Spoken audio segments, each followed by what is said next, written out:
As you may or may not know, my wife and I just got back from Vegas. It was a great trip. We ate, we drank, we had a blast. But then we got home and looked at the credit card, and I gotta say, it doesn't matter how much fun you're having, $25 for a drink is a ripoff. Frickin' Vegas. I hate getting ripped off, and so do the lads over at Harry's. They spent years watching the razor blade companies rip people off and said, no more.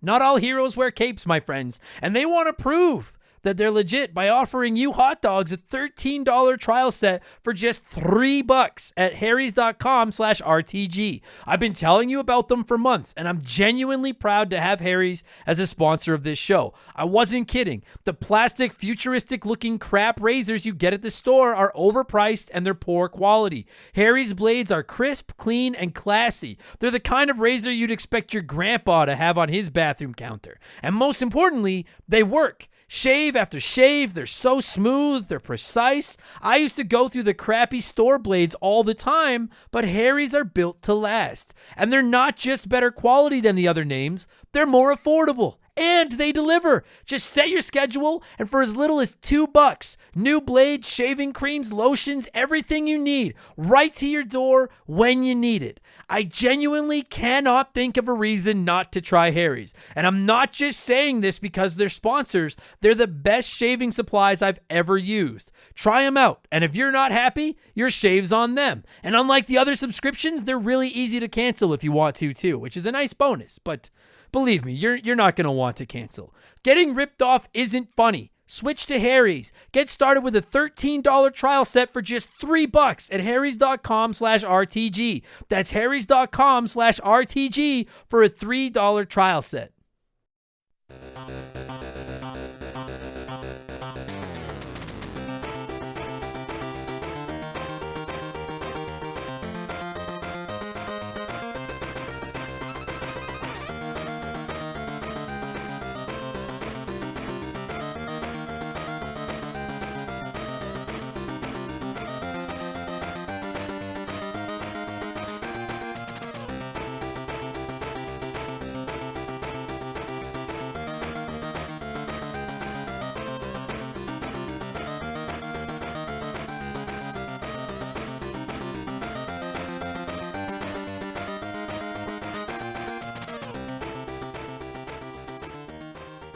What's up, everybody? Welcome back to Remember the Game. It is my retro gaming podcast where every week a buddy of mine and I sit down and we geek out about the games we played back in the day. My name is Adam Blank. Thank you so much for listening to the show. And this week it is episode 241, and we're talking about two of my absolute favorite things from my childhood: the Game Boy and the Teenage Mutant Ninja Turtles. And we're talking Teenage Mutant Ninja Turtles 3 Radical Rescue for the Game Boy, which is infinitely better than Teenage Mutant Ninja Turtles 3, the movie, which we refuse to acknowledge here at Remember the Game Industries.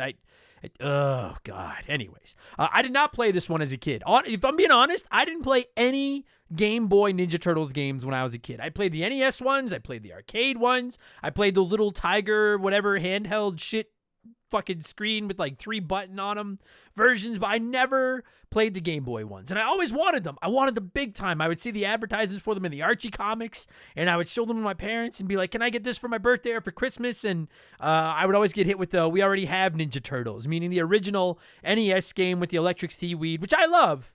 To be fair, I think that game is better than the Game Boy titles and most other Turtles games, quite frankly.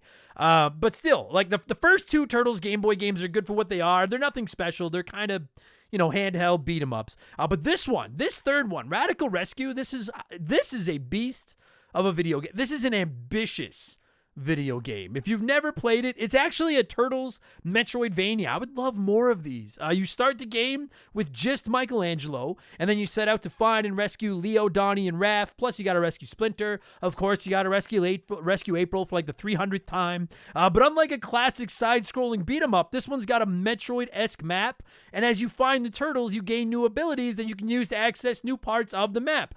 Michelangelo can float by spinning his nunchucks over his head. Leonardo can dig through the ground somehow by turning himself into a drill with his swords. That must be like a double black belt move that I'm not aware of. Raphael can go into his shell and squeeze through tight areas like the coward that he is, and Donatello can climb walls. And it's very primitive. It's very easy to get lost. It's tough as fuck. The map is kind of confusing, but it's really, really fun. Like I say, top 5 Turtles game in my books, and absolutely a hidden gem on the Game Boy. I played it on the Cowabunga collection that released last year, as did my buddy Patrick, who's my resident Game Boy expert, and he gave me a call this week to talk about hoarding pizzas, rescuing April once again, and occasionally getting frustrated by just kind of going around in circles. And we'll get to all that in just a minute, because speaking of being kind of frustrated by someone going around in circles, it's time for another edition of the Remember the Game infamous intro. Dun, dun, dun, dun, dun, dun, dun. If you're new to the podcast, welcome aboard. Consider this your warning. Our intros are kind of long, but they're fun, and they're way easier to finish than Radical Rescue is. But if you do want to skip it, go about 30 minutes up the road. I suggest hanging around. We're going to talk video games and stuff. It's a lot of fun. But if you're just jonesing for your Turtles fix, skip ahead about 30 minutes. You'll get into the Turtles talk. I have to get my plugs out of the way. This is how we keep the bills on, all right? We have merchandise. There's hoodies. There's t-shirts. There's coffee mugs. There's posters. All kinds of stuff, all designed by my man Joe from 4545creative.com. You can find our merch at rememberthegamepodcast.com if you're interested. Great way to support this little show of ours. And of course, if you don't like clothes, I get it. Summer's right around the corner.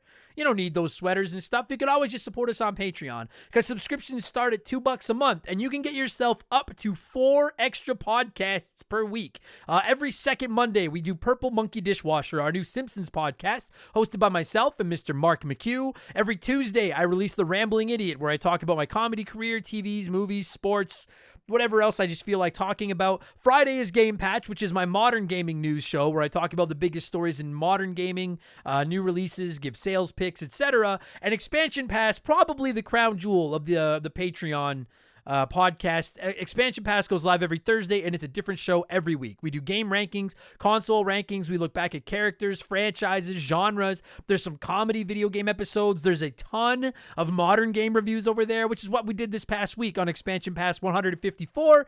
I reviewed Hi-Fi Rush, the rhythm-based action hack and slash game on Xbox from Tango Gameworks. My review is spoiler-free, as 90% of my modern game reviews are, so no worries there. And I hope this episode convinces more of you to give this game a shot, because it is really, really very good. And as is becoming tradition, here is a sneak peek of last week's episode of Expansion Pass, my spoiler-free Hi-Fi Rush review.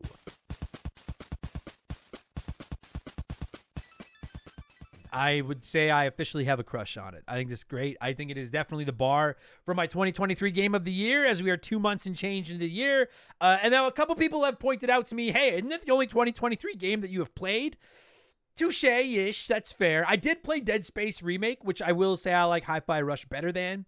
I guess the point I'm making isn't so much that this is like the best game I've played this year, but just to say, like, if it sucked, I wouldn't say it's my bar. I would just, I wouldn't go that far. Like, I would not be ashamed to name Hi-Fi Rush my game of the year. I guess that's more of the point that I'm making, is not so much that, like, it's the best one I've played this year because I've only played 2 new games, but just that, like, if the year was to end right now, or if nothing, I hope something does beat it, because I would hate to think the best game I played this year, I played it 2 months into the next 12 months of the gaming. But I would not be ashamed to award this game my game of the year. I loved it. It's a very, very good video game. And that comes from somebody that doesn't particularly love this genre.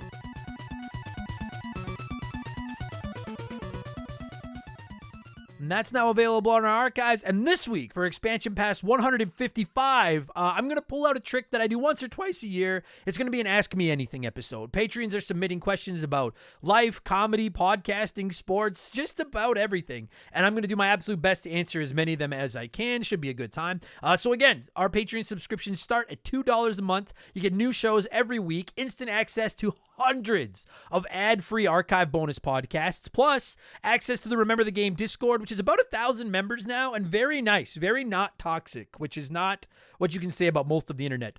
You get a chance to vote in our Patreon poll every month, which will be starting this week. We do survivor polls where every day a game is removed until we're down to 1, and that should be starting on Thursday or Friday. You get the ability to submit comments to be read on all of our podcasts. You can DM with me, and you get a shout out right here and get to hear me mispronounce your name like I'm about to do to most of these people. A huge thank you to all of our newest Patreons: Jason Wong, Brad Kaluda, Pick Hannett, Joshua Rakilla 17, Spurgocalypse. Oh, it's like apocalypse, but with Spurge at the beginning. Spurgocalypse, I guess, is how I would say that. Thank you for your patronage. Andrew Rowe, Ya Boy Yank. Ray, A Link to the Beard, 24. I like that. Death by Snoo Snoo. I get that reference. I love Futurama. Ronan Yajrab.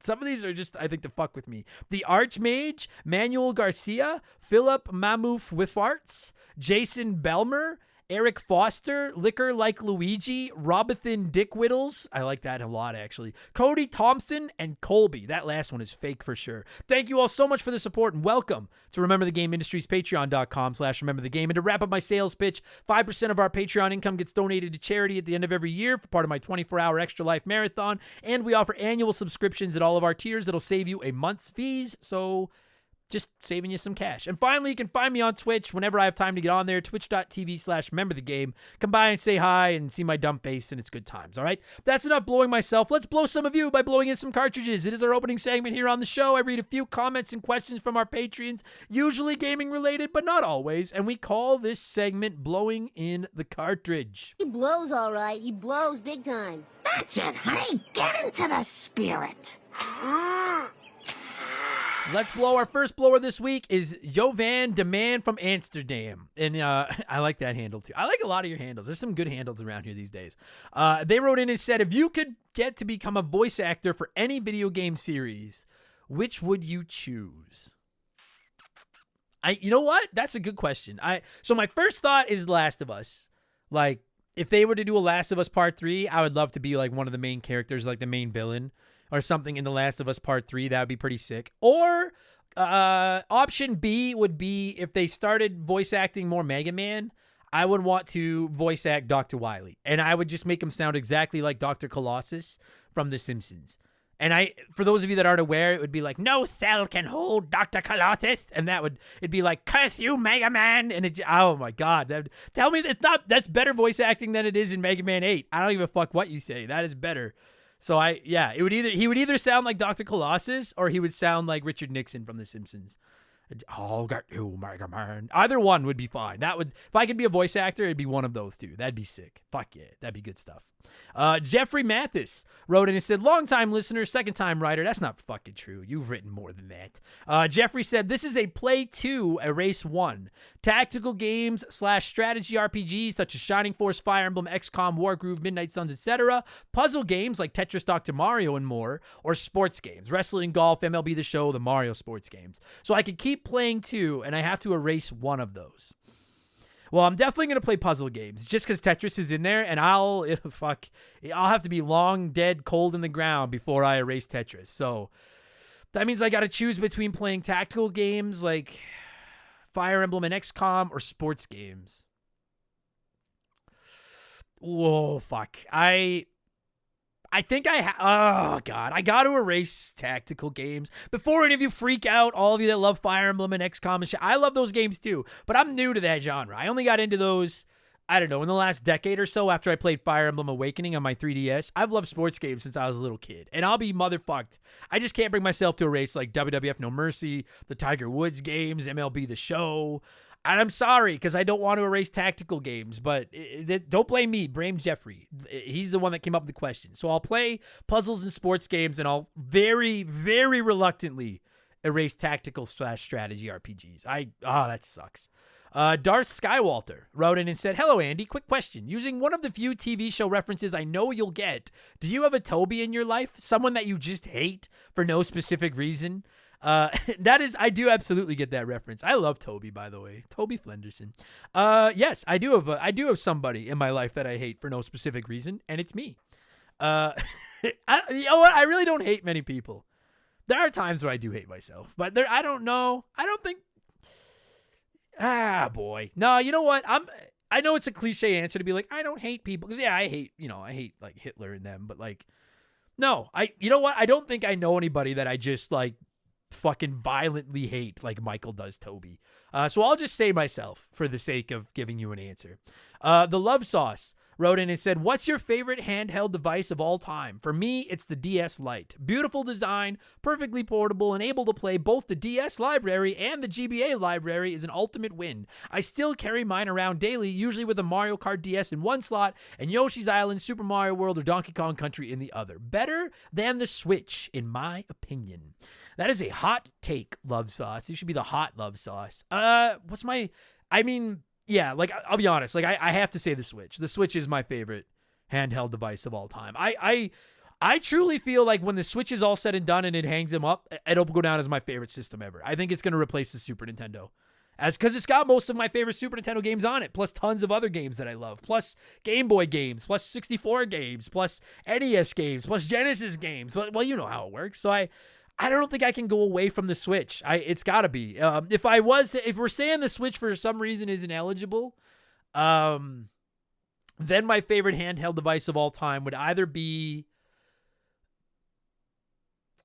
I have a very soft spot in my heart for the PlayStation Vita. So the Vita's right there, or I wouldn't have said the Game Boy Advance because I didn't use a lot of it growing up. That's why the GBA reviews are so few and far between, because I didn't play a lot of them. But I have yet to experience a Game Boy Advance game that isn't spectacular. So, like, I'm really becoming a big Game Boy Advance fan. So I'll say the Switch, and then silver medal will go to the Vita, and then the bronze will go to the Game Boy Advance. But I think the Game Boy Advance might eventually take that silver spot away. But the Switch has got to be my favorite handheld of all time. It's just, I love that little box so much. Even though the Joy-Cons suck, and I know it's underpowered, and it's a Fisher-Price toy, as someone around here infamously says. It's one of the best-selling Fisher-Price toys of all time, and I love that fucking console. Thanks for writing in, Love Sauce. Buy Me Bone Storm wrote in and said, hey, Mr. Blank, read my question or go to hell. Seriously, though, this leads into my question. Was there ever a video game that you just had to have, that you told your parents to buy it for you or they can go to hell, or some variation of that? For me, it was Donkey Kong 64 on my 10th birthday. I literally told my mom that if she didn't get it for me, I would disown her. I like to think that's what led to me getting it on my birthday. Jesus Christ. That's what you threatened to disown your parents over? Donkey Kong 64? Jesus Christ, Buy Me Bone Storm. I'm sorry, for those of you that don't know, that are maybe newer to the show, I fucking hate, it's the one Donkey Kong game I don't like, is Donkey Kong 64. I'm trying, so I'm assuming most of you get the reference, like Buy Me Bone Storm or Go to Hell. I never told my parents to buy me something or go to hell, because they would have just slapped me. And don't like call like the FBI and be like, Adam Blank's parents hit him 30 years ago. They didn't hit me, but like they probably would have if I had told them to go to hell if they didn't buy me a game. But like as far as like a game that I really just like hounded them for, you know what? I'm a very lucky guy, man. 4 out of the 5 games that we wanted as kids, we got. Like maybe not right away. It took maybe a year or two, but like, you know, we weren't getting new games every week. But my parents were pretty good. Like when Christmas came around, we gave them a list. And they'd hard cold Santa, and he was pretty good for hooking us up for maybe just the one game, but the one game we really, really wanted. So I think it's kind of a cop-out answer. I would say the Super Nintendo. So I guess Super Mario World, but like I probably begged them for a Super Nintendo when that thing came out. And it took us a little while to get one. We didn't get one the year it came out, I don't think. Because I remember playing my NES and knowing that some of my friends were playing Super Nintendo. And every time I got a chance to play one of their Super Nintendos, it was...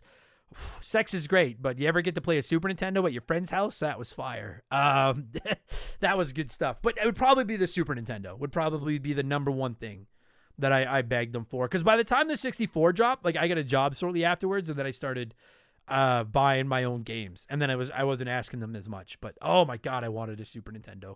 More than I wanted air or water, I just wanted a Super Nintendo. So that would probably be my answer. Donkey Kong 64. Fuck, I hate that fucking game. Liquor Like Luigi wrote in and said, hey, Adam, when are you going to stop hating on Resident Evil 3? The original and the remake were fucking amazing. Now with Resident Evil 4 remake about to drop on Friday, when will you join us and enjoy both versions of 3? I have the original Resident Evil 3 strategy guide if you need it. I'll hold your hand as we frolic through the death-infested streets together. I like the idea of going through the streets with somebody who's clearly drunk. And dressed as Luigi. And I don't mean because of the comment. It's because their name, it's not spelt lick, like L-I-C-K. It's spelt liquor, like the booze. Liquor like Luigi. For the record, like I want to make sure I don't hate Resident Evil 3. I just want to make sure, okay, we haven't covered it on the show here yet. I've not played Resident Evil 3 Remake, and the reason for that is because I don't like Resident Evil 3 that much, but it's nowhere near hate. Like if we were to, I'll be honest. If you were to ask me right now to slap a 10 out of 10 score on Resident Evil 3, it'd probably be around a 7. I don't like the original. I don't think it's terrible. I think that Resident Evil 2 is so fucking good that Resident Evil 3 couldn't touch it. And then Resident Evil 4 is even better. Like, it's kind of sandwiched between, for my money, probably the 2 best Resident Evil games. Outside of Resident Evil 2 Remake and then maybe Resident Evil 7.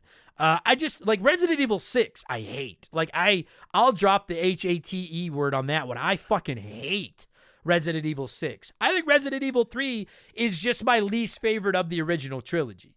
So there's a big difference between hating a game and, like, some game has to be the worst of the 3. Like, one game has to be my least favorite of the 3, and I just think it's Resident Evil 3. I think Nemesis is a really cool character, but I think he pales in comparison to Mr. X. And I just found it was too much like just running around shooting stuff and not enough tension in Resident Evil 3. It just didn't wet my whistle like Resident Evil 2 did. So there you go. I don't hate. I just think it's okay. There you go. I will eventually play Resident Evil 3 Remake just because I want to see what all the hubbub is about.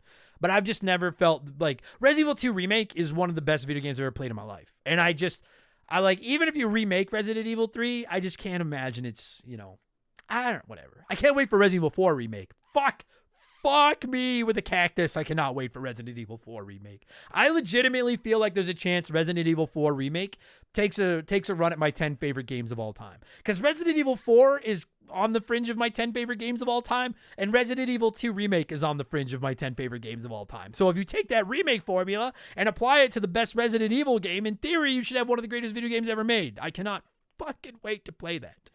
I will eventually play Resident Evil 3 Remake, though. And we will eventually cover Resident Evil 3 on the show, I promise. And finally, before we move on, of course, it's letter time. It's letter time. And Stupid Sexy Flanders wrote in and said, if something happened and either Sony, Microsoft, or Nintendo folded, and one of the other two won the bid to purchase them, what happens next? Do the games just all go onto the buying system? Is the console and hardware kept alive? What do you think? I would like to do a full episode about this someday, but I actually did a little bit of homework to answer this question. And I think we can all agree Xbox isn't going anywhere unless Microsoft get bored of it. They have too much money. They could like lose billions and billions of dollars a year on Xbox, and it's the buzzing of flies to them. Shout out to whoever gets that non-Simpsons reference. It's Ghostbusters too. So, like, I don't think Xbox is going anywhere. So that leaves Sony or Nintendo. I think if Xbox did fold, I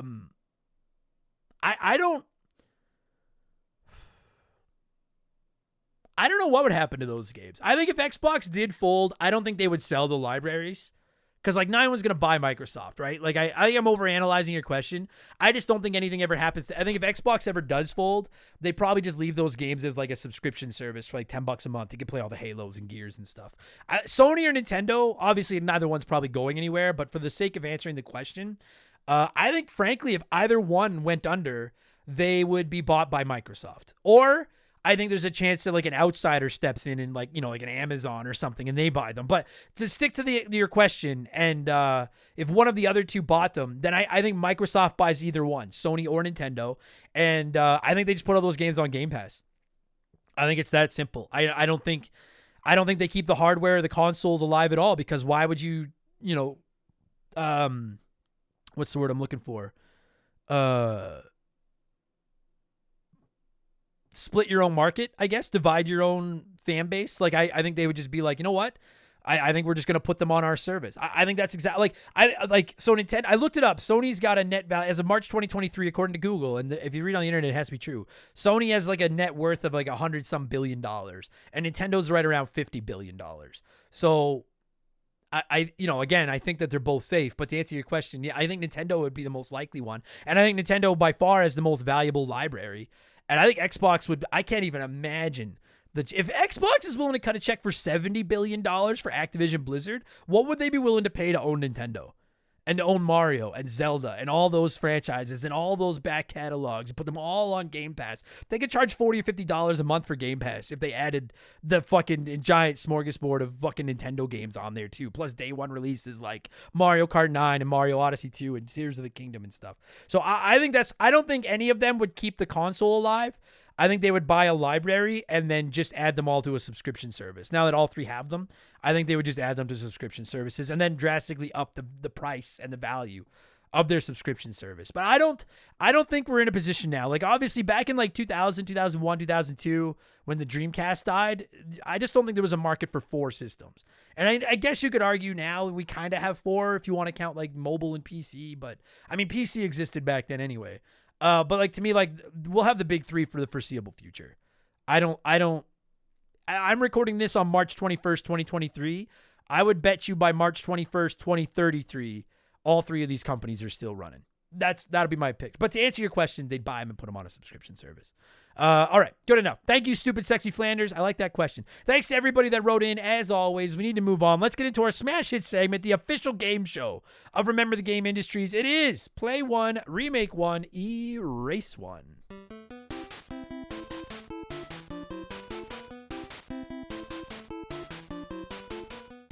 And a huge thank you to Classic Concentration from the NES for unknowingly providing us with the theme music for the show. The rules are simple. Each week I give our listeners 3 retro video games. They can play one as it was released, remake one as a modern game, and the third is erased from time forever. And as always, there are no wrong answers, but there is a right one. We'll get there in just a minute. And this week, obviously, I wanted to go with Game Boy games. We're talking to Game Boy. I unintentionally ended up going with 3 sequels. This was not I didn't plan it this way. But we've got Mario Land 2, Kirby's Dream Land 2, and Metroid 2. And 41% of you said you would play Mario 2, remake Metroid 2, and erase Kirby 2, which is the wrong answer, by the way. Let me tell you what a few of you had to say here, and then I'll tell you what the right answer was. I know it said there's no wrong answers, but that is the wrong answer. Let me tell you what the right one was in just a minute. Jessica Gorham Penny wrote in and said, I think this one is really hard. I can't think of a reason to erase any of these. I'll give you a goddamn reason, Jessica. It's Play 1, Remake 1, Erase 1, not Play 1, Remake 1. Don't hurt anyone's feelings. You have to erase one. It's been a long time since I read a fucking comment like this where someone refused to play the game and just sat there saying, can't all the games just have a good time? Double secret probation, Jessica. Fucking hurt some feelings, all right? Erase some fucking games. If I had the power, I might erase all 3 of them just to spite you now. Nobody spits in the face of my rules. Big Chungus wrote in and said, this is easy. Play Mario because it's the best of these 3. Gaming wouldn't be where it is today without it. Remake Kirby because it's the one that most needs a remake. Make Donkey Kong level difficulty and it would be a masterpiece, especially since we haven't had a Donkey Kong game in years. And erase Metroid because it's not necessary. We already have Mega Man, who's way better anyway. I was on board with everything you were saying, Big Chungus, until you said that we don't need Samus because we have Mega Man. And I will say, I do like Mega Man better than Metroid, but you can't, that would be like, well, we can erase Crash Bandicoot because we have Mario. No, you need more. So I'm not putting you on probation because you played by the rules, but I have to disagree that we could erase Metroid because we have Mega Man. Now, if you wanted to say we could erase Metroid because we've got Hollow Knight, I'll listen to that, but no, I'm not going to do it for Mega Man. Although Mega Man needs more Metroidvanias. Needs a Metroidvania. Stupid Monkey wrote in and said, play Metroid 2. I just finished replaying it, and it's dope. Remake Mario. The Game Boy Mario games are unique, and I'd hesitate to remove them. These 2 are interchangeable, but this is how I feel today, at least. Erase Kirby, because who cares about him? Oh, you guys are bringing the heat today. Listen to this. I'm 3 answers in. Jessica refuses to play double secret probation. Big Chungus throwing shade at Samus, saying we have Mega Man instead. And Stupid Monkey saying nobody cares about Kirby. Project Barrett wrote in and said play Kirby. There, see, someone cares. The rules are the rules, and I haven't played it before. Remake Mario. I spent so much time as a kid playing 6 golden coins. Getting some proper color is all the remake really needs. Excellent game. And then erase Metroid. While it pains me to erase it, so many other Metroid games outshine it. It wouldn't be a death blow to the series. That is, of the 4 I've read so far, that is with all due respect to the other 3, that is the one that triggered me the least. That one, I can get on board with all your logic, Project Barrett. And Alexander Stephen Hughes Ryson wrote in and said, play Metroid because it's the only one that would still be fun. Wow. Remake Mario, assuming all of these would remain 2D on current gens because we need a fresh take on 2D Mario. Erase Kirby because Forgotten Lands made me forget about all 2D Kirby games. That's hot. The only one that would still be fun. Mario 2 is still fun. I haven't played Kirby 2, but Mario 2 is still fun. I will say, though, Kirby and the Forgotten Land is the best Kirby game. I will give you that. And I rarely prefer 3D to 2D. Kirby and the Forgotten Land is the best Kirby game. I'll give you that, Alexander. I'm actually going to go with 8% of you this week, including Guy Who Does Things, who wrote in and said, okay, Adam, I hope you read this. The majority of commenters are kissing the proverbial Mario ass just to be on your good side. I'm erasing Mario because it's Mario, and there are a multitude of other Mario games to play. I'll play Kirby because he's classic Game Boy when you're trying to find a shred of light to play at night, and then I'll remake Metroid as a Switch game with Paper Mario style graphics. That is the correct answer. I don't entirely agree with your logic, guy who does things, but I do agree with your order. I would play Kirby because I don't think I've ever played Kirby's Dream Land 2, and apparently it is much better than the original Dream Land that burned me so many years ago that I still haven't forgiven it for. I would remake Metroid 2 because apparently it's awesome. I am going to play that one soon. I bet you by May or so, we'll have reviewed Metroid 2 here on the show. I really want to play that one. I would remake it just as a Game Boy Advance game because then it would just look better and probably play better. And I know there's a DS remake, but that one, like so many other DS games, are lost to time forever unless you're Jared the Completionist. So I'm just gonna remake it as a GBA game. And then I know it's gonna shock people. I'm gonna erase my boy Mario. I'm gonna erase Mario Land 2. It's a great game. But I have played it so many times, and there are so many great Mario games, I can live without this one. And my only hesitation is that now Wario isn't introduced. I have 100% confident Wario is such a rad character that he would get introduced in a different form. We'd still have Wario. So I'm going to erase Mario Land 2 because I've played it so many times. That's it. Thanks, everybody, who wrote in and played this week. As always, I'll tell you what I've been playing over the last 7 days in just a moment after we pause for a quick word from one of our sponsors. This show is sponsored by BetterHelp. Everyone that listens to this podcast knows about our illustrious CEO, my dog Molly. But the other silent partner behind the scenes is my wife. And let me tell you, my friends, a 17-year relationship with another person that has to talk to and live with you is a lot harder to maintain than one with a dog. We've had our ups and downs, and as you all know, a relationship isn't all sunshine and rainbows. They can be a lot of work. You get out what you put in when it comes to relationships, and talking to a therapist can be a fantastic way to put in some work. They can help you work through your issues, learn to communicate better, and even just provide you with an ear to bend when you need it. I've talked to my therapist about my relationships, especially when it came to my stand-up comedy career and how much I was away from home, and they helped me work on ways to keep my relationship strong even when I was out on the road. It turned out our relationship was actually better when I was out on the road, but that's a story for another day. And I know, right? Therapy. Who has the time these days? BetterHelp hears you, and they're making it easy. Fill out a quick form online, and they'll match you up with a therapist that suits your needs and that'll work around your schedule. You pick the meet times, and you can get your therapy fix from anywhere, over video, phone, or just chat. Become your own soulmate, whether you're looking for one or not. Visit BetterHelp.com/rememberthegame today to get 10% off your first month. That's BetterHelp, HELP.com/rememberthegame. So what have I been playing over the last 7 days? I honestly, it's pretty well the exact same list as I had last week. I've been playing Banjo-Tooie. Pretty well done with that one. Spoiler, I guess, that's more than likely going to be next week's episode of Remember the Game. I've also been playing Earthbound Beginnings to catch up on the Patreon polls. It is... if it wasn't Earthbound, I would have been like, this is enough. But I have such a soft spot for Earthbound that I'm getting. We're going to be reviewing that one soon as well. And then I'm still playing Star Wars Jedi Fallen Order. Just really enjoying it. It's just been a fun game. I did not expect to play that game, and I really, really like it. It's fun.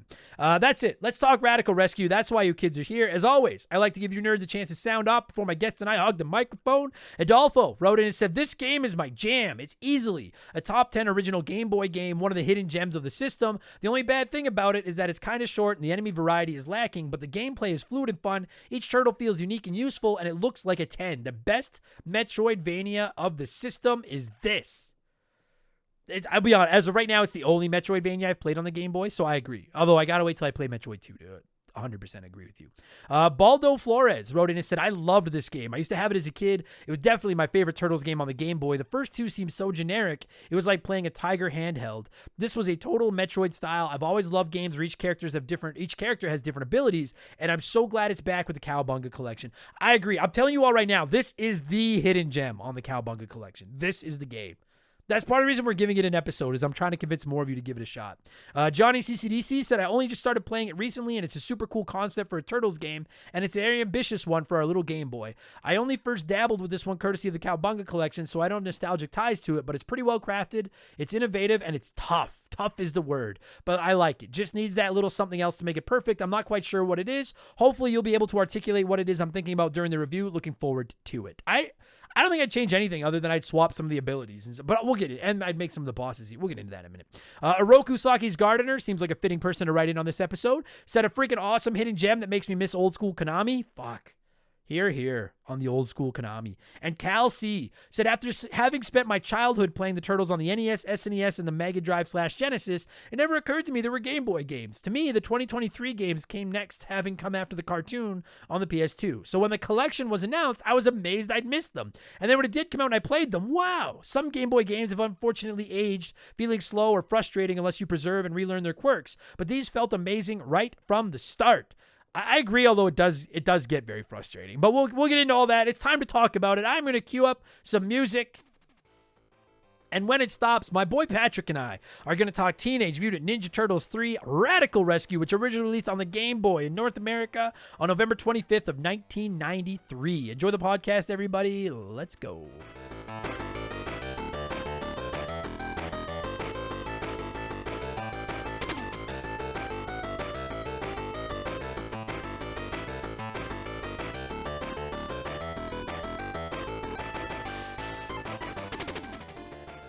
All right, so joining me via the blank phone this week to talk a classic Game Boy game is my classic Game Boy guest, and that is my boy Patrick. How you doing, man?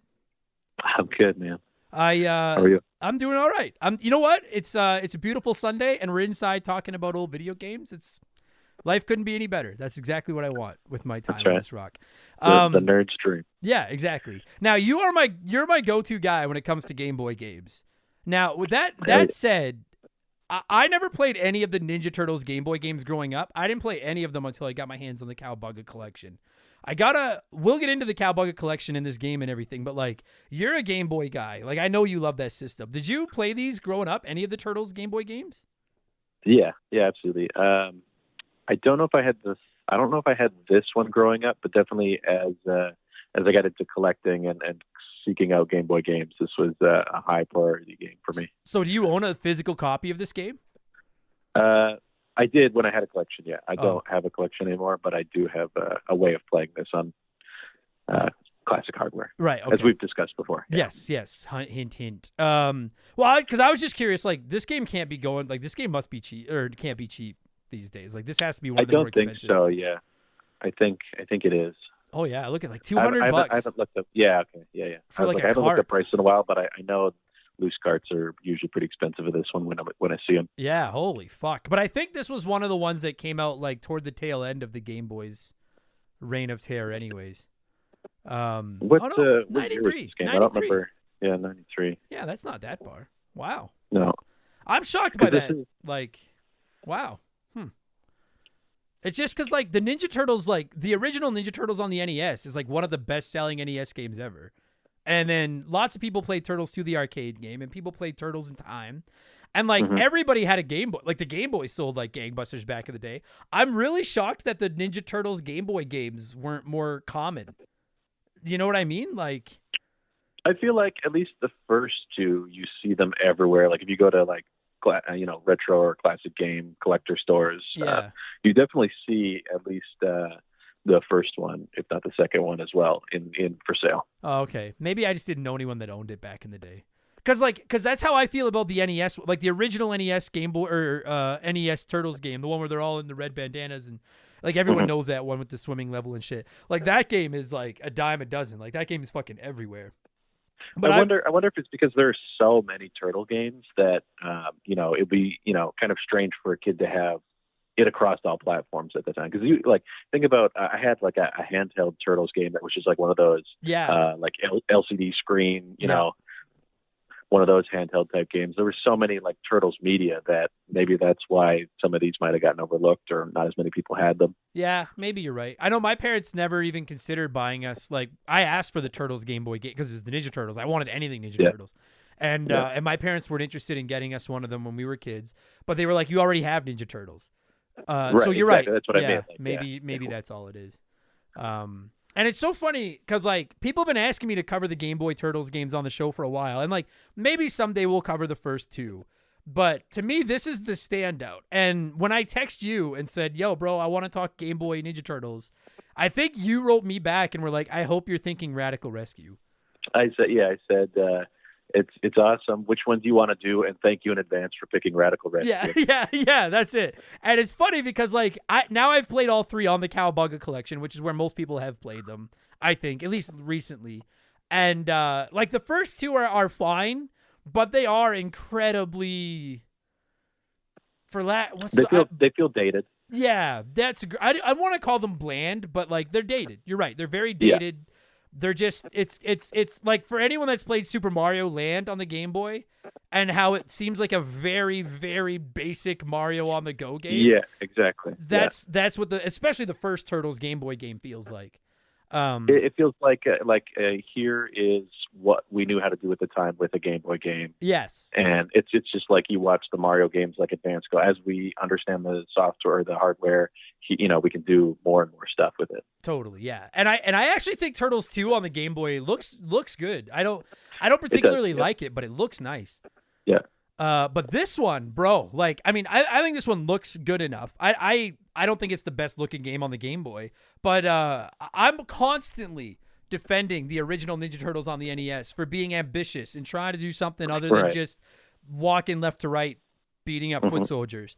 And this game is ambitious as fuck. I cannot believe that there's a Ninja Turtles Metroidvania game out there. Yeah, and it took me 39 years to play it. I'm floored. Yeah, and it's on the original Game Boy of all places. Yes, like and it's so funny because even when like I'm looking at the box, like we'll get into this game if you haven't played it. It's a Metroidvania. It's a cool game. But like even the box art, like I'm looking at the box art right now.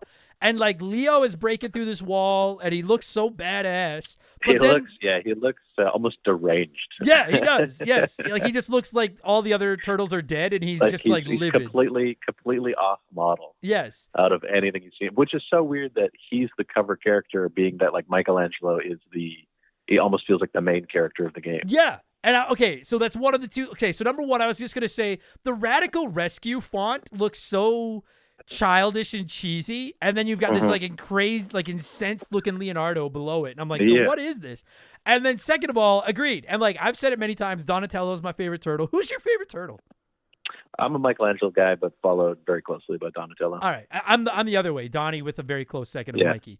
Yeah. It's so funny because you're right. This is Mike, and not only because Michelangelo is the turtle you start with, but like, for my money, he is by far the most useful of the four turtles. Well, and that's what is, what's hilarious about Leonardo is he almost feels like the least useful. He is. No, that's probably Raphael, I think. At least Leo's stuff. We'll get into it later, but I mean, like, I found myself not using Leo often. Yeah, I'm just shocked that again, not a big deal, because like I don't think nobody in the history, like I know there's a lot of Turtles fans listening to this. Have you ever looked at like a Turtles video game and seen the turtle on the cover and been like, no, if it was Michelangelo, I'd buy that game, but not Leo. Or like, where's Raph? It doesn't matter. Yeah, like if there was a game that was like very Raph heavy on the cover, I'd be like, yeah, maybe I'll pass on this one. But sure. I think maybe the branding is so by '93. Maybe they're trying to capitalize on Leonardo's the leader of the Turtles, and maybe that's what kids are gravitating toward, because I feel like the cultural perception is like everybody likes Michelangelo. Yeah. Like that's the popular character, right? Like it's almost cliche to like Michelangelo.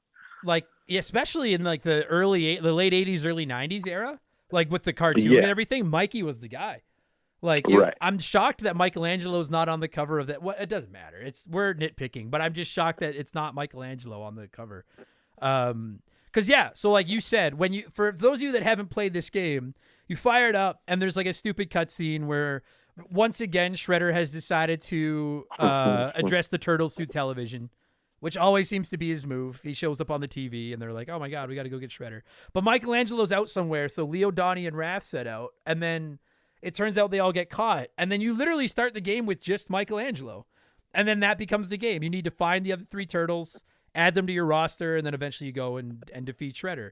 And I want to just say, before we get into like how the turtles play, because like this game is not perfect. I have some criticisms and everything, but I want to say how awesome I think it is that Michelangelo is who you start with. it's like a dream come true, right? For like a Turtles fan being the favorite character. Like, yeah. You couldn't ask for a better situation. Like, he's not like, even again as a Donatello guy, it's just like if you were to tell me, hey, we're making a brand new Turtles game where 3 of the turtles are caught, and you're going to start out just playing as the 4th one, Michelangelo would be the last turtle I would choose, or that I would think that you would leave to be the one that's available. Like, especially as like almost a revenge story that feels, set up for the universe to be a Raphael story. Yeah.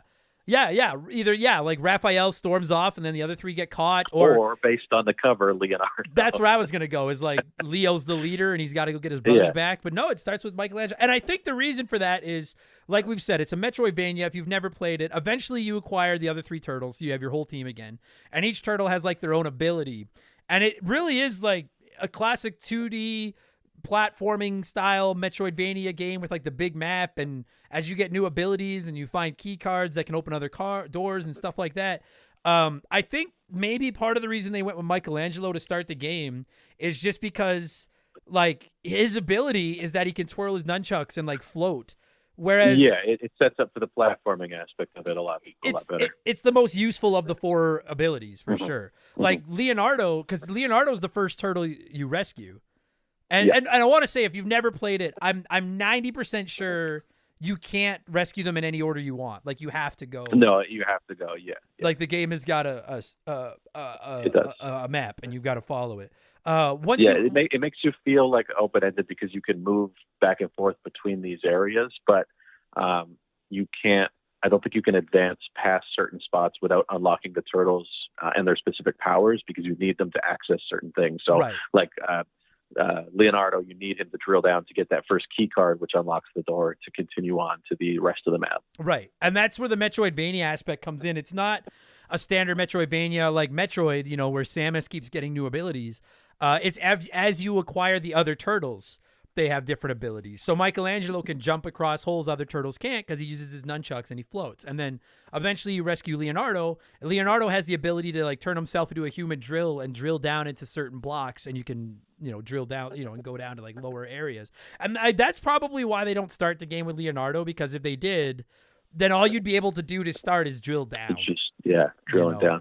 But even like I found, I didn't spend time, like if I'd switched to Leonardo to drill into an area to get something, I wouldn't really continue playing as him, even though I felt like, I wondered, is like the katana a longer reach weapon in this game, and it makes it easier. Right.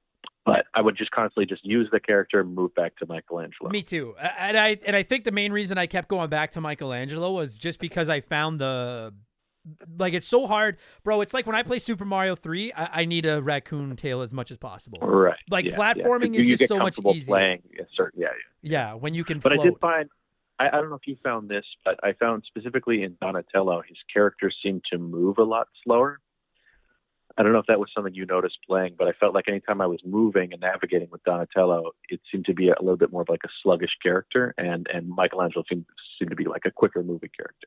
I didn't notice it, but I'm not going to say you're wrong. The problem, I could have been making it up, but it felt like there was some level of like, different to the feel of the character. Well, because the thing is like, so you rescue Leo, then you rescue Raph, then you rescue Donnie, and like you get Donnie pretty late in the game. Mm-hmm. And again, he's my favorite, and I want to use him. But I found the exact same thing as I did like when all I had was Mikey and Leo, and I would switch to Leo to drill down. Then I would always just switch back to Mikey because I needed to have that float. And it was the same with the other two. I almost never used Raphael unless you needed him to do that shell move where he goes into a shell and move under the specifically designed part of the map for that character. Yeah. I found that completely useless anywhere else. It was absolutely useless. Like so once you've rescued Leo, then eventually you rescue Raphael, and his ability is that he can hide in his shell, and then you can get underneath like low hanging platform like walls and like. But that's all it doesn't protect you from attacks or anything. It's just to get under walls. To navigate specific design choices in the level. And then when you rescue Donatello, he has the ability to climb walls. He can like stick to them and climb them. Does it not seem odd that Okay, yeah. I think we're on the same page here. Go ahead. Did it not seem weird that Raphael wasn't the one who had the wall climbing ability given his weapon? Yes. I thought that as well. I was like, so Donatello's the genius. And I think most people would agree Donatello is he can still fight, but he is the most averse to combat probably of the four. Sure. Why not give him the ability to hide in his shell, and then give Raphael, the giant muscular guy with 2 big spikes, the ability to climb walls? Yeah, right. Yeah. So that's what I felt going through the game. And then so I played this for like podcast prep. I played this on the Cowabunga collection as well. And through there, you could go and look at the manuals and everything, right? So I was looking through the manuals for this game, and the reason it states, because you feel like he's like jamming items into the wall to like climb up to it, almost like they'd be size or some sort of like piercing weapon. But what it says is he's invented some sort of climbing technology that allows him to climb the walls, and it shows him in the drawing as like these, ninja suction cup type things. Oh, I see. And so that's their reasoning for it, which it doesn't come off that way, in the sprites in the game. It looks like he's like jamming spikes into the wall to climb up. Yeah, it still just seems odd. I mean, at the end of the day, I guess it doesn't really matter anyways. It doesn't really matter. But it is an odd decision for sure. At the end of the day, none of the abilities seem to fit the character other than Michelangelo. Like whoever pitched it was like, Michelangelo will swing his nunchucks and he'll float around, and then we'll create 3 other powers for the rest of them. That's exactly, like even the katana drill doesn't really make sense, because if you look at the cover of the game, that's what they're showing is Leonardo's drilling ability. And they've got like the animation around the blade looking like he's just twisting it in his hand to drill these holes, which doesn't make sense at all. Yeah. Like, I'll be honest with you, dude. Like, to me, I don't know. Maybe this is lame. Like, and I want to make sure I make this clear. Like, I can't speak on behalf of Patrick. Like, I'm going to give this game a good score. I'm not trying to. I love this game. Yeah, I'm not trying to tear it apart. This game is fantastic. But you look at it and like, I agree. Like, does it not, like, to me, it would have made more sense to be like, oh, there's computer panels that once you find Donatello, he can hack into them to open the doors, and then you can get through those. And then it's like, oh, there's these walls that like Raphael can break through because he's like a tank, or something like that. It's just odd that let's make Raphael hide in his shell that the other 3 can't do for some fucking reason. Yeah, like, Raphael, the historically very cowardly turtle, hide in his shell. Chicken shit. But anyway, so that's the gist of it, is you eventually find the other 3 turtles. They all have these abilities. And in classic Metroidvania fashion, you'll see stuff and you're like, how the fuck do I get there? And then eventually you realize like, oh, I have a new turtle. Now that turtle has the ability to, Raphael can hide and go under this wall, or Donatello could climb these walls, or whatever. And that's the basic gist of the game, is you go one turtle to another turtle to another turtle. Once you've found all 4 turtles, then you have to go find Splinter. And then once you find Splinter, he's like, they have April. And then you go and defeat Shredder and save April and blah, blah. And we'll get more into the combat and the gameplay and stuff. But I want to ask you just straight up, I cannot beat this game. Can you beat this game? It's very difficult. No, I've never beaten it on the Game Boy, and given enough time, I think through the Cowabunga collection, I could have, but like I was playing like heavy on that rewind function. Yeah. Like without shame, I was just there's no way. Like I tried to play without it, and I know how hard this game is playing it on the Game Boy, but there's no way. Like I've watched playthroughs and just how like perfect the movements have to be, and I'm sure given enough time, But no, dude, it's like I am not going to sit here and save state shame anybody or rewind shame anybody. I usually try not to use them. Like, I'll be honest, when I play like the Mega Man collection, I can beat those games without cheesing the rewind and shit. Yeah. This one though, and primarily it's the boss fights. And we'll get into everything else, but like when you die, you have 2 continues, and then when your continues are over, it's just game over. And it does have a password system, and every time you rescue somebody or find something, you get a new password, and then you can pick up. You can click those hearts to update, or upgrade your and you can upgrade your health and stuff a little bit. But the simple fact, it's the enemies on their own get pretty tough, but there seems to be a constant supply of pizza that I never found myself dying at their hands. Yeah. But the boss fights in this game, man, holy fuck. I don't because the game itself, if you know where to go, I assume you could probably beat it in an hour, probably less, if you know where to go. Yeah.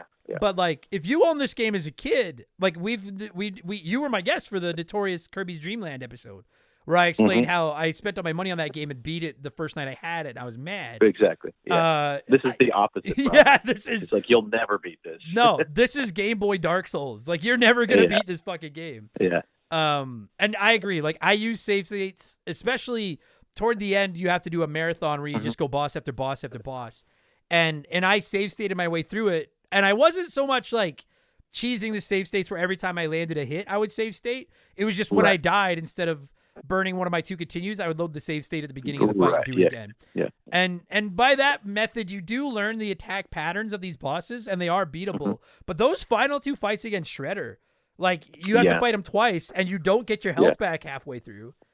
And and it's like you said, it's so insanely precise. And I was playing it on a nice monitor with my 8-bit controller on the Cowboy Collection on my Switch, and it felt nice. Or the Cowabunga Collection, pardon me. The Cowboy Collection. Cowboy Collection. And it felt good. But like, I can't imagine trying to see this little game on like an OG Game Boy, like an unlit, Game Boy like screen. It's so precise and so tight, and there's no room for error. I can't fathom beating them. Not to mention no rewind or save states. And that was why I didn't, for prep on this, I didn't play it on my Game Boy, because I knew I wouldn't get far in it, and my the membrane in my D-pad is a little worn right now. I need to replace it. So I was like, I know this game needs very precise movement. Oh, like I'll get nowhere playing this on the Game Boy. No, I can't fathom. And to get back to the combat, like you and I were saying off the top, I don't know about you, but like the only other turtle I used in any of these boss fights was Donatello. Because he has that wall clinging ability. Yeah, and I think it's against Shredder where I use him because absolutely. Yeah, because when he throws that ball at you and then it lands and shoots that big spike, you can just jump to the top corner and kind of hide away from it. Right, because he has this attack where he can use like wind to blow you across the screen. Well, this like giant wave of electricity hits the ground and runs across the screen. And when you play as Donatello, you can just jump up, grab the wall, and you're good. Yeah. Like it won't touch you. Outside of him, though, I fought every fight with Michelangelo because I could jump over enemies and float down to the other side. And I found it almost easier. Like Donatello does seem to have a higher jump ability too. So in some of the boss fights, he's pretty good for that, because there's ones where they stick to a lot of the ground movement where they don't do like a big jump in the air. So you can kind of, he has a little more hang time, it seems like, than the other turtles. But like, again, it just, and I'm not, because every time we talk about Ninja Turtles, I get messages like, hey, Leo's the best turtle, Raph's the best turtle, Mikey. I love all 4 of them. All 4 of them are tattooed on my body. Okay. I love all 4 of them. But the simple fact remains, when it comes to the video games, there's a hierarchy. Like there's a tier list. And in this game, it is, to me, Michelangelo is S tier. Donnie is A tier, and Raph and Leo are practically useless. Yeah. Which is too bad. And that gets to my first major complaint about this game is I really wish that so one of the things I praise about the original Turtles on the NES is that you can swap between the 4 turtles anytime you want, and there's some strategy there. And I like that you can do that in this game. I hate that they all share 1 health bar. Because there's really no... And maybe I don't know what the plan is, because if they didn't all share 1 health bar, it would probably make the game too easy if you had 4 health bars to rotate through. And if you killed the character that you needed to advance with, right? Like the game, the map is pretty much locked to you if you don't use the specific turtle to get past those parts. I agree. And that was my other thought was, like if you're in an area where you need Raphael to be able to go into his shell to sneak under a wall to get out of that area, then he dies. You've just soft locked yourself and you can't get out. Exactly. Yeah. So, but even to me, one idea I had was you could work around that where if you gave each turtle an individual health bar, if one dies, you still lose. But you have the option of pausing and swapping to another turtle to refill your health. I wish more Turtles games gave you the ability to switch on the fly, because I love that whole idea that you have to work together as a team and everything. Yeah. I just wish that they would do something more, because I hate that I can get my ass kicked with Donatello, swap to Mikey, and he's basically dead. He's still that, I just wish there was I don't even want to say a minor nitpick. I feel like that's a legitimate nitpick, because I think that's the biggest strength of the NES one, is that you have 4 separate health bars that you can strategically use.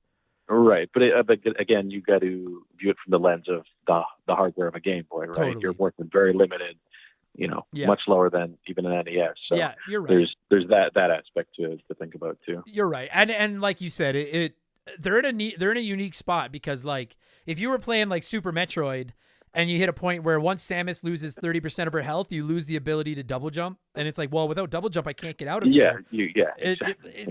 Metroidvanias are I've really become a big fan of the genre. They must be a very complicated thing to make. Because you need to find ways to not soft lock anyone, and it's tough. So, minor criticism, but I just wish that they had a bigger play differential to that. But minor thing. Other than that, I actually think the gameplay plays surprisingly well. It's solid. Yeah. Yeah. It's really tight. It's very basic, but but the variety of enemies is nice. Like you see a lot of the same like foot soldiers, but then they start switching up. They'll start throwing bombs or having different weapons, and then you start encountering difficult enemies that take 2 or 3 hits to kill. Yeah. I will say I could have done entirely without the bats. Oh, dude, there are some enemies in this game that are I guess cheap, but not. Yeah. The bats. No, cheap is the word. Yeah, you're right. It's just Yeah. cheap. I don't think there's another way to say it. They don't cheap. need to be there.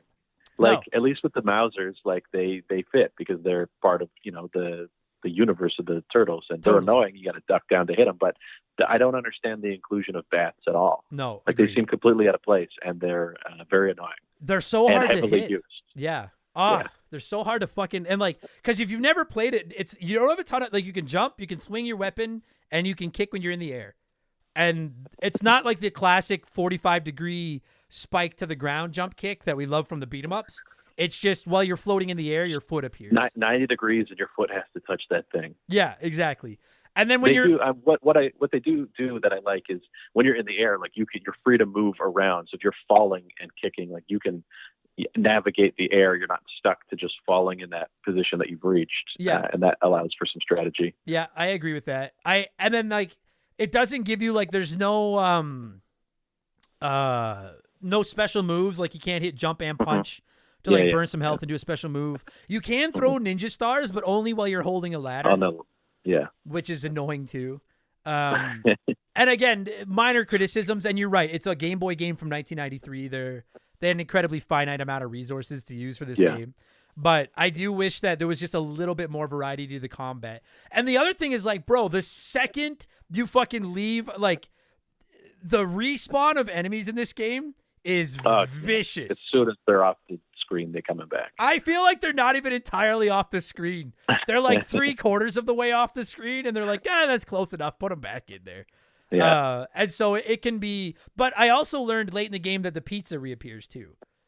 Yeah, everything. Yeah, it seems like everything. Other than the hearts. Yeah. Yeah, it is. Hearts, but the pizza, you can keep spamming the pizzas. Yeah, and so it can be really frustrating when you're working your way through a tight area full of annoying enemies. And then maybe you miss because dude, some of the jumps you need to make with Michelangelo where you float across pits, you barely make those jumps. Yeah. There's a few where the hitboxes, especially when they place the spike balls, when they do them on the ceiling. There's some that it was kind of a criticism I had was some of those jumps where you're at the peak of the jump where you don't feel like you've hit the spike and you start to do the spin. Well, then you hit it, and some of them you had to do some really interesting timing. Yeah, I had quite a few. There's one in particular I'm thinking of where you have to jump and land on the little single platform that has the little floor volcano thing. Yeah. And the very last jump, you have to manage to jump past under 2 perfectly placed spikes and land on this platform.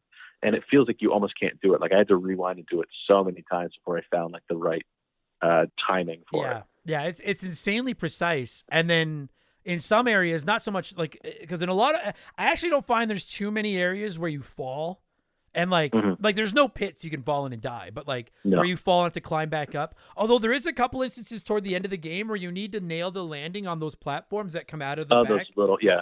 And while they're coming out of the background, there's these electric balls floating around, and if they touch you, then you fall. Then you got to climb all the way back up. Oh, it's because so they annoying. Follow you. That was what made those annoying. They seek you out. Fucking made me insane. So it nothing game breaking, but it's a vicious game, man. It is cheap at times. Yeah. There's fucking foot soldiers that come out of nowhere and stuff. The foot soldiers that drop the bombs. Those are aggravating. Because they fly around and drop bombs. Yes. And they any foot soldier in this game that has a projectile weapon. It's not like in a lot of games where they'll shoot and then you've got say 3 seconds to sneak in a counterattack. You have a half of a second. Yeah. And then they're throwing 2 bombs and then you've got a small window to get in there. And so it just feels like you're caught and again, we'll get into the pizza because it does give you I feel like that's what offsets this is it is pretty generous with the pizza. But Mhm. it is very rare to me that you're running through this game in a state of full health. Like you're constantly Yeah. getting beat on by stuff. It's fucking Oh, yeah. vicious. When you pick up the pizza on this, you know what? Let's take a quick. I need a drink of water. Let's take a quick break here. We'll listen to a sponsor. It'd be cool if I had a pizza sponsor, but I don't think I do. And then when we get back, we'll get into that stuff. So let's just pause here for a quick word from our sponsor. So I was saying to you, Patrick, I really like the way they do the pizza in this game. Like the way you can pick up the full pizza and keep it as like an item in your inventory until you're dead, like a second health bar, like an energy tank. Yeah, it works as like a revive. Yeah. For any of you that have played like Metroid, basically it's like having a second energy tank. So like you have all your health, and then when you run out of health, you eat the pizza you're carrying around and you get all your health back. And I was a big fan of that, as opposed to like just, when you find a full pizza, you pick it up and you get all your health back. I like that it forces you to save it until you need it. I'm a big like for a game and that's then they'll give you slices that do like the limited health. Right, yeah. So you pick up a slice and you get some health back. If you're already carrying a full pizza, then you find a full pizza, then it'll give you all your health back. But I really I frankly think this is something more Turtles games should do. I like that, like, its first instinct is to pocket this pizza and save it until you need it, like a fairy in Zelda.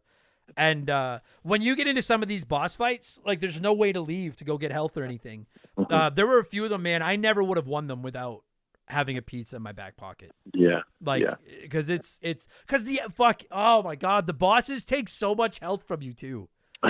Fuck me. They're so hard, Patrick.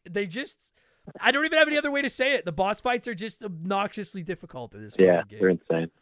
And I hate that, like, basically that's what the game is you go in, you're Michelangelo, and you start out in the woods, you go into this mine, and then basically the game is like finding a boss fight, which, by the way, for some reason, the bosses are all locked behind the Mega Man doors.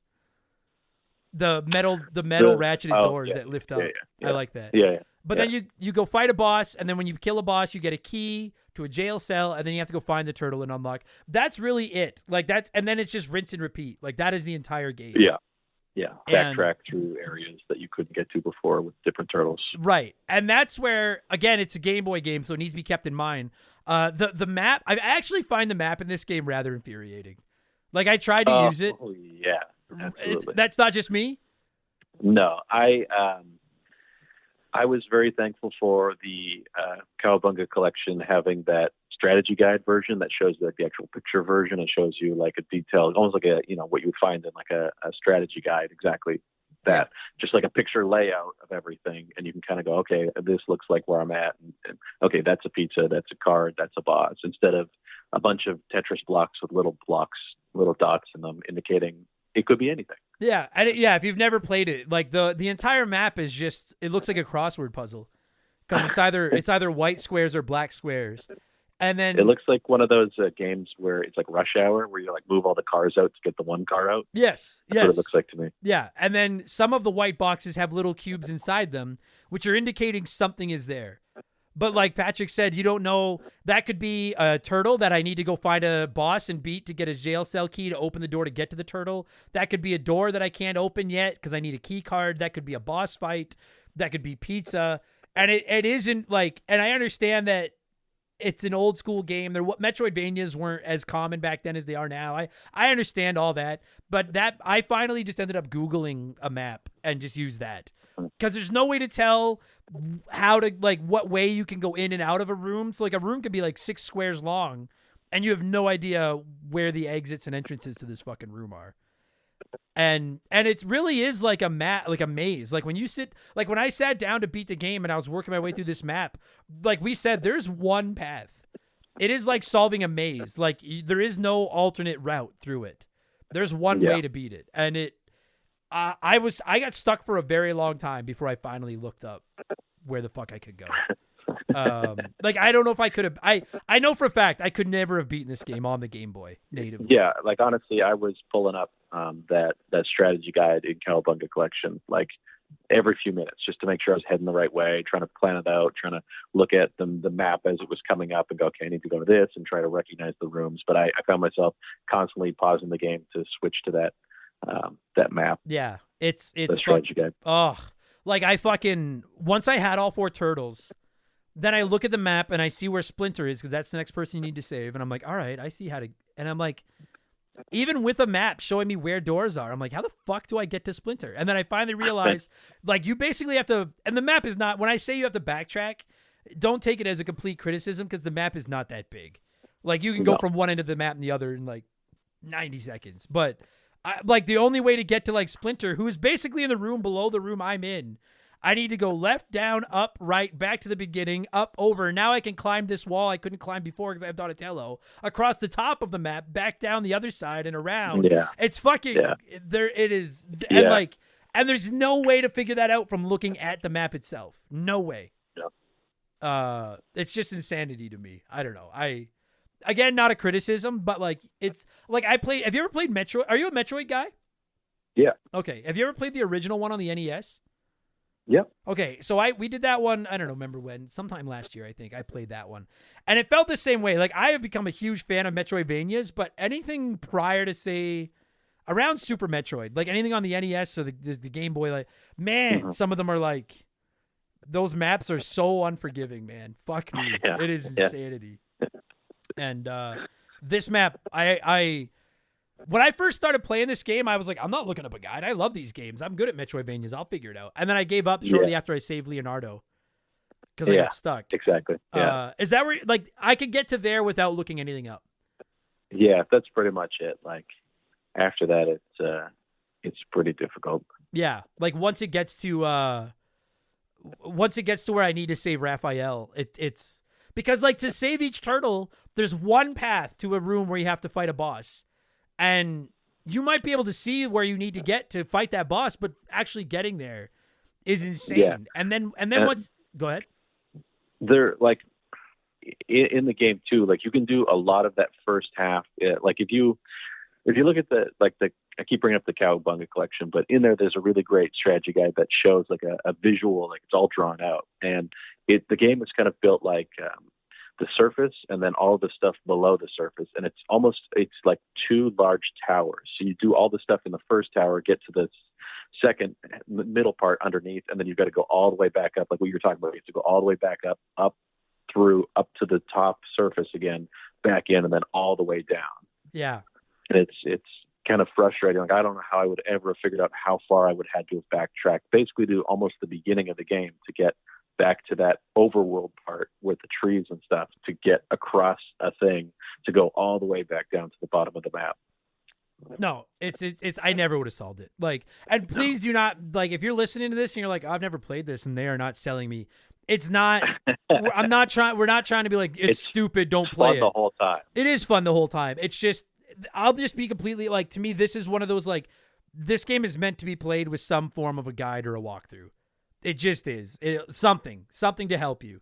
But I also think had I owned this game as a kid without the internet to look shit up and without any kind of a cheat or, a game guide or anything, I probably would have loved to just explore. Like there is only a finite number of ways to go. You would figure it out eventually.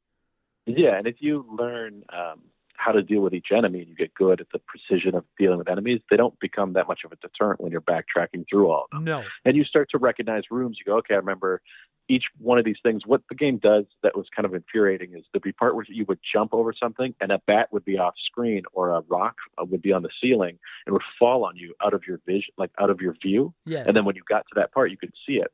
So you start to learn, okay, if I jump here, there's going to be a bat. So you can kind of jump, come back, let the bat trigger, hit him in the air, and go forward. Yeah. Or once you learn the rooms, you kind of start to recognize the patterns of everything. Totally. Yeah. And to be honest, like, again, it's a small, like, stature wise, it's a small game. There is a lot of backtracking.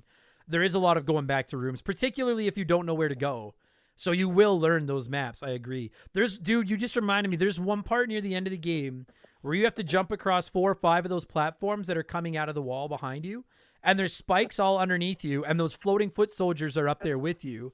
And then when you get to the end, there's steam shooting out of the ceiling. So you're standing on a platform that closes constantly. You can't jump till the steam shoots. And then the jump has to be insanely precise to make the jump up to the ledge you need to get on to keep going. I got stuck at that part so like that was where I spam rewind because I was like, I cannot make this fucking jump. The timing is so insane. It is. In a lot of ways, I would call this the Game Boy version of the old school NES Turtles game because it's fun. You play as all 4 turtles. It's very ambitious, but it is also just like soul crushingly difficult. Fuck me, it is soul crushingly difficult. Yeah. And so when you fight those individual bosses, because you have to fight them throughout the game, and like in case you're wondering, I don't even know who some of the bosses are, but it's not. Unfortunately, it's not like Bebop and Rocksteady and Baxter. It's like the crappy ones, like the. There's only one character in there that I recognize outside of the games, which was Dirtbag, the golfer thing. Yeah, the golfer thing. The second one. He's the only character that I've known, like I recognize from the cartoon. Yeah, him, and then the Triceraton, I guess. Yeah, that's what I was gonna say. There's a Triceraton, yeah. But like, I do wish that there was more like, it's a minor thing, but I wish it was like Bebop and Rocksteady and stuff. But whatever, that doesn't matter. It's whatever. Those boss fights are tough, but they're also like each enemy does have a pattern. And it's classic where they have like 3 attacks and they rotate between them. And if you fight them enough times, you learn how to, counter each attack. But the bosses are also unforgiving. Like their health meters are pretty big, and your attacks knock off like 2 bars of health.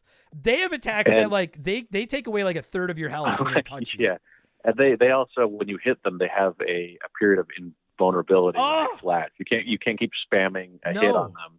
And it lasts a long. I feel like their invulnerability period lasts longer than yours does. Yeah. Like it is fucking vicious. And so most of them, with a couple of rounds of practice and a pizza in the background in case you need to heal back up, you can beat them. Whereas like at the end, and once you beat them, you get a key to go save a turtle. Plus you get all your health back, and then you're laughing. It's funny, or it's fine. But at the end of the game, to get to Shredder, you need to fight through each of them. And you get your health back between battles, but you only get one. Like, I lost my pizza on like the 2nd or 3rd fight. There's no chance to get another pizza. You just have to go through with 1 bar of health against each of the other fights. And then when you get to Shredder, you beat Shredder, and then he instantly turns into like Super Shredder or whatever. And then you have to fight him again, and you didn't get your health back. And it's fucking. And when he touches you, you lose like a third of your health. And it was just like, I was like, I can look past the difficulty of old games because I feel like it's a way to extend the length of the game. But I was like, this is on the cusp of bullshit. That fucking, that boss marathon is on the cusp of bullshit. Yeah. Even if you got a pizza like halfway through or before Shredder or something. But I couldn't, I like April, I guess April's fucked. Like, I'm not saving her this time. Maybe she needs to keep your nose clean and stop putting it into Foot Clan's business, because I'm not saving you. Fuck you. But did you? I want to know if you found this strange. So they use the particular model for all the turtles. April looks relatively similar to the cartoon turtle, but when you rescue Splinter, they use like a sprite version of him from the movie. It seems like. Yeah. I don't know if you ever noticed that. It looks like they did like a pixel version of a screenshot from the movie, which seemed very out of place. It was very strange. Yeah, it did. Yeah. And also he says ready to buttle. I think we need to mention that. He says what? When you rescue Splinter, there's a kind of a famous misprint in the game. He says get ready to battle, but it's spelled buttle. Oh, I never noticed that. We're going into Buttle. I love it. That's awesome. I actually found I didn't catch that. I actually found all the dialogue kind of cheesy and funny. Yeah. Like it just doesn't read like how they call them like, come on, Mike. And I'm like, it's fucking Mikey. Nobody calls it Mike. It's Mikey. God damn it. And then I like that, like, when you rescue Raphael, he's like, oh, thank you. It's great to see you guys. And then when you rescue Donnie, he's like, it's about time. And I'm like, that's Raph. Yeah. Like, what? I feel like, they were supposed to switch those characters. It just, everything about that would have made more sense if it was the other way. Everything about it. But whatever, it doesn't matter. Once again, they just saved the best for last and made Donnie powerful as fuck, because Donnie's awesome. I actually, just before we wrap this up, I did want to say, I'll be honest, I didn't really listen to the music. I listened to like podcasts and stuff while I was playing. Music's great. But I would imagine it probably was Game Boy. Man, there's some Game Boy games with some phenomenal music.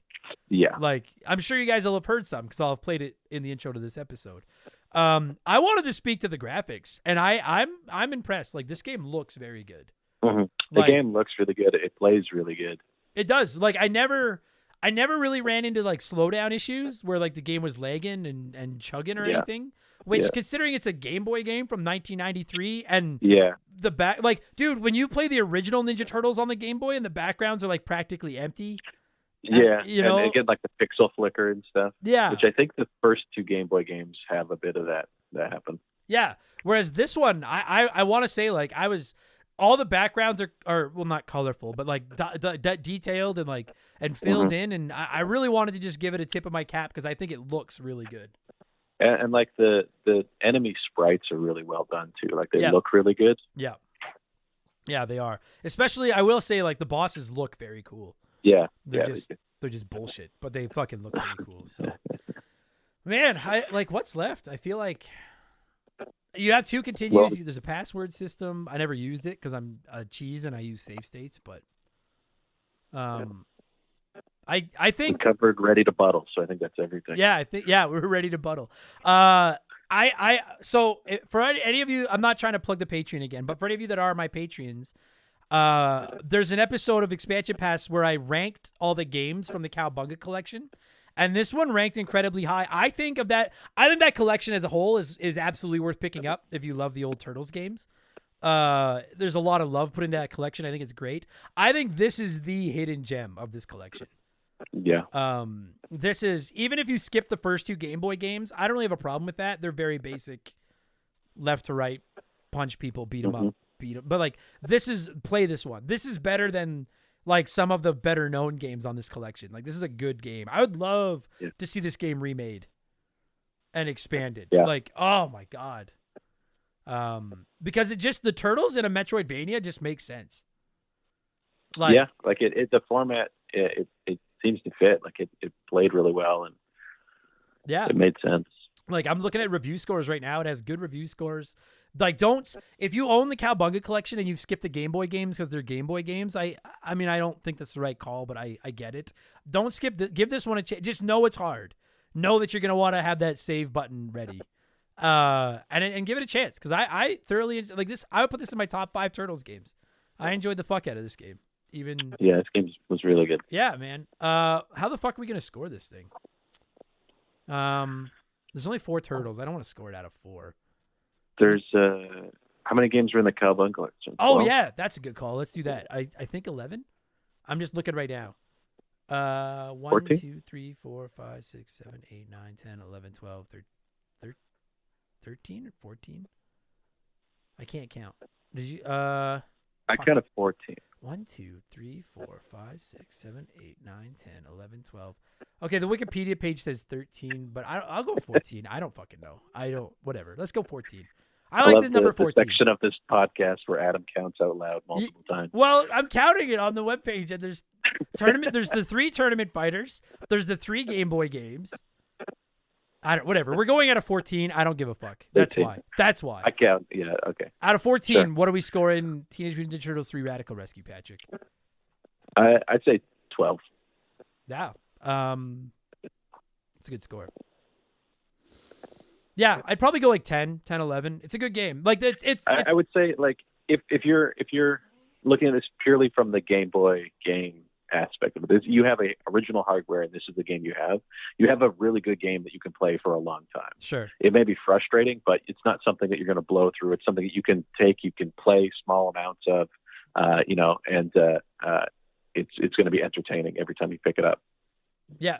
I agree with that 100%. Like I mean, it would probably be my top 5 Turtles games, and it might be my top 5 Game Boy games too. Like very just a great game all around. Like the collection, I'm not trying to get into a rant about Cowabunga collection. We've talked about that. But it's a great collection, and this is a great game in that collection. This was when they announced the Cowabunga collection, the Genesis one, Hyperstone Heist, and the Game Boy ones were the ones I was most excited about because I'd never played them. And I'm glad that I gave them a shot because this one in particular, I'll be honest, I don't know if the first two Game Boy Turtles games will ever get an episode of the show, maybe someday, but they're not deep. This one, there was a lot to talk about. Like, this is a good this is the Game Boy game discovery for me. No question. Yeah, so I'll give it 11. I'll give it an 11 out of 14. It's fucking vicious, but I like that they acknowledge that Raphael is actually a coward. And they finally showed that to the world. I appreciate that very much. Good shit. Good game. Patrick, outside of save stating your way through old tough Game Boy games, what are you up to these days if people want to look at your wares? So I produce music under Burger Finger. I have a hip hop duo called Discount Lion Safari. We just finally put some of our music on all streaming platforms, so it's out there to listen to. I also recently got back into making toys, so I do like bootleg and art toys under the name Breakfast Wizard. So I'm doing some pretty cool stuff over there. If you want to check that out. That's sick. I love it. And there'll be some links in the description of this episode. And I will never not give your name, like Discount Lion Safari. I will never not give that name props because I just shout out to anyone that gets that reference. And I know a bunch of you do. I can hear them screaming it in my head as I read that name. Discount Lion Safari. Anyways, buddy, it's been too long since I had you on the show. It was really good to talk to you. And thank you as always for stepping up to the plate when it came to the Game Boy. I appreciate it. Absolutely.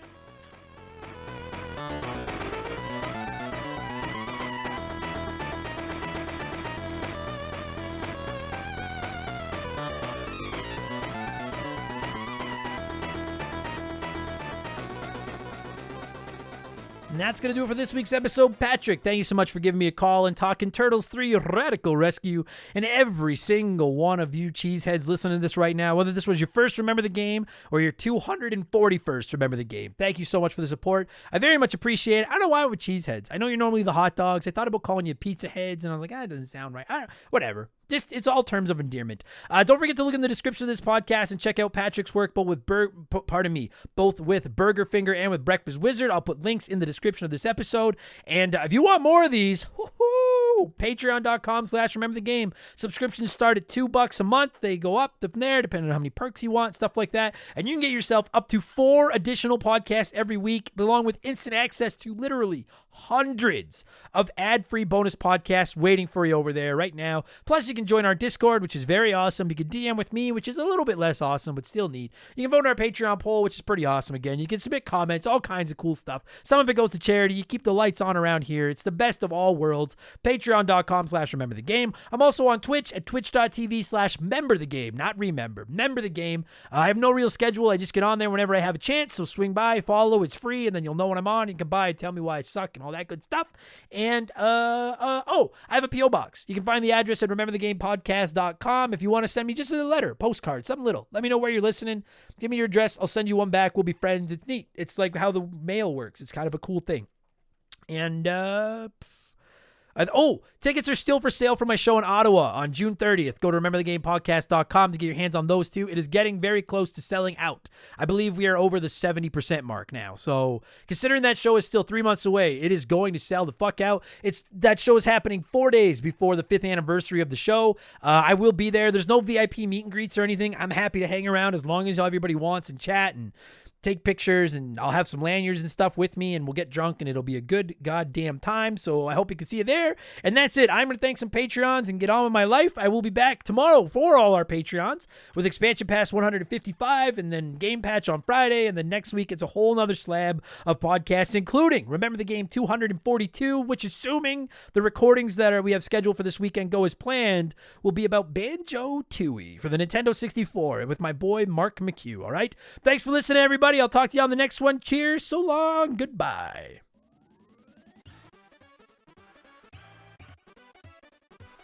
And now for my favorite part of the show. What's that say? Thank the audience. Oh, God, this is always hell. All right. Remember the Game is brought to you by our Patreons. I could not puke up all the content I turn out every week without all of your support. The following people are at the exclusive executive senior vice president level or higher.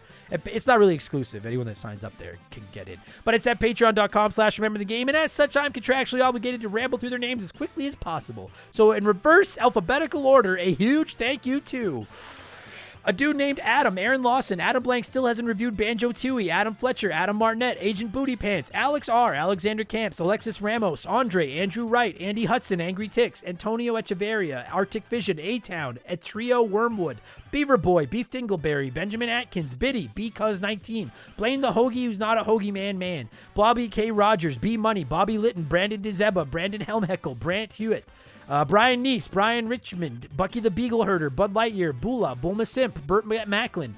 Okay, I gotta just explain. The reason I struggle with this is I always change the order of the names now. So when I read a name that I'm used to saying with another name afterwards, it's like muscle memory. And then when the name changes, it fucks me up more than normal. So that I'm just not very good at this. Buy Me Bone Storm, C-Spin, CJ Knoll, Cam Nelly 23, Captain N, Caesar, Chris Dickin, Chris Fleury, Chris Williams, Christian Gabriel, Chugger 22, Cody Richardson, Cody Thompson, Colin Bollinger, current Remember the Game Hall of Famer Mark McHugh, Dakota Guy, Dan Fusselman, Dan of DNA Gaming, Daniel DeVore, Darth Skywalter, Dave McGee, Dave Thompson, DB Cooper, DBXJ, Decoy Man, Dan Boys on the Roof, Denton Van Zandt, Denzalo, Devilish Saint, Digital Dave, Dill Pickle Rick, Doogie, Doug Dorn, Dr. Nightmare 23, Drugs Are Bad, okay, Elijah Burns, E-Man Trucker, Eric James, Esteban Navarro, Evolva, Fallen Snow Kiku, Faded Sufferance, Fraser Burns, Frosty Bear, Frosty Feet 492, Fuzzy 99, General Fury, G9 PSX, Gabe, Gloose Capin. That one fucked with me. Graham, Hagel Waffle, High Plains Drifter, Hired Goons, who? Itchy Poo, Holmes, I'm a stupid moron with an ugly face and a big butt, and my butt smells, and I like to kiss my own butt. Itchy Nutsuru, Isaias, it's OG, it's the Bigfoot, Jacob Adams, Jake Carter, Jameer Williams, James Clark, James Juan Francesco, Jeff Bergeron, Jimothy, Jay Callahan, Joe Buck, Joe the Sandman, Joe LeBlanc, Joey Mercury, John Jameson, John M. Watkins, John Woodruff, Johnny CCDC, John of the Adult Children Podcast, Jordan, Joe Stone, Just a Fish, K-Atch, Kevin Monroe, Kia Pup, Knife Goes In, Guts Come Out, Chris Lovin, Laces Out Dan, Leroy Westrich, Liquor Like Luigi, Lord Longrod Von Hugendom II, Lucas Valadez, Makeshift Mallow, Magic Money, Mark but not McHugh, Mark Sneed, Matt Hamilton, Matt Zeus, Maverick Marty, Max Sandin, pardon me, Mercury 869, Marco Barjudina, Mike Maloney, Mizuru, Morgan, Mr. Papa Giorgio, Munch Makuchi, Musty Beetle, Nathan Tremblay, Nafe, Nerdy Hybrid, Nick Creature, Nicola, No One Cares, Oh My God It Froze, Rokusaki's Gardener, OT Plays Games, Phil Lencher, Philip Mamouf with Farts, Picanant, France. Picanant. Pizza Dude got 30 seconds. Plow King. Poop Q, Postman. This has been the worst round of shoutouts I've done in a while. Quiet Place Queen, Raging Irish, Randy Barrage, Ray San Juan Tonga, Robothon Dick Whittles, Robbie TLC, Robbie Air, Ruben Elizald, Russell Aldridge, Ryan Kinchin, Ryan Maurice, Ryan Perry, Sabin, Sam Carpenter, Sam Wright, Scary Terry, Scott Brooks, Sean Ramos, Shoeboxer, Shorzy, Sharonic, Skillarooty, Sleeper Hit, Slick Rick, Solomon Soto, Sour Goatface, Squeak Nuts, Squints, Steve Daup, Stephen Parnell, Stud Still Smash, Super Nintendo Chalmers, Super Dad Bros Podcast, That One Kid Josh, The Fiend Ryan Calton, Thomas Childs, Thomas Smith, Timmy the Exuberant Turtle, Timothy Sabrinsky, Titan 420, Tome Bone Swiss, Trevor McKee, Triple, Tristan Anderson, Tunable Power, Tyler Bauer, Works For Me, Welsh Destroyer, WestJet, Wolfgang Darren, Wolf Magic 21, Wyatt the Surgeon Who's Not a Surgeon Row, Zach Coiner, Zach Shepard, Zamato Zane Donovan, and Zonko 504. Nailed Disease. Struggle for the other 25 levers, but fucking nailed Disease. Thanks a lot for the support, everybody. Much love. Appreciate you. Take it easy. Cheers.